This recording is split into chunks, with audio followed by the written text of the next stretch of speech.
एक बार की बात है। एक छोटे से गांव रामपुर में लीला नाम की एक चतुर औरत रहती थी। वह न केवल सुंदर थी बल्कि अपनी बुद्धिमत्ता के लिए भी जानी जाती थी।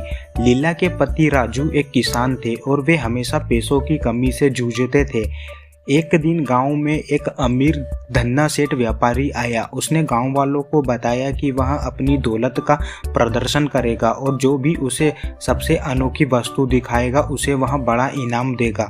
लीला ने सोचा कि यह अवसर उसका है। उसने अपने पति राजू से कहा, हमारे पास कुछ खास नहीं है लेकिन मैं एक योजना बनाऊंगी। और लीला बाजार गई और साधारण सा दिखने वाला एक लोटा बाजार से खरीदकर लीला ले आई। अब लीला ने उस लोटे को बहुत अच्छी तरीके से सजाया और व्यापारी के सामने रख दिया। व्यापारी हैरान हुआ और पूछा, यह क्या है? लीला ने मुस्कुराते हुए कहा, यह साधारण चीजों का अनोखा संगम है। व्यापारी धन्ना सेठ उसकी बातों से प्रभावित हुआ और समझ गया कि यह सामान केवल वस्तुओं से नहीं बल्कि गहरी सोच से भरा है। उसने लीला को बड़ा इनाम दिया और कहा, तुम्हारी चतुराई ने मुझे सिखाया कि असली मूल्य साधारण चीज़ों में ही छुपा होता है। और लीला ने इनाम को गांव वालों के कल्याण में लगाने का निर्णय लिया। इस तरह उसकी बुद्धिमत्ता ने न केवल उसे बल्कि पूरे गांव को समृद्ध किया।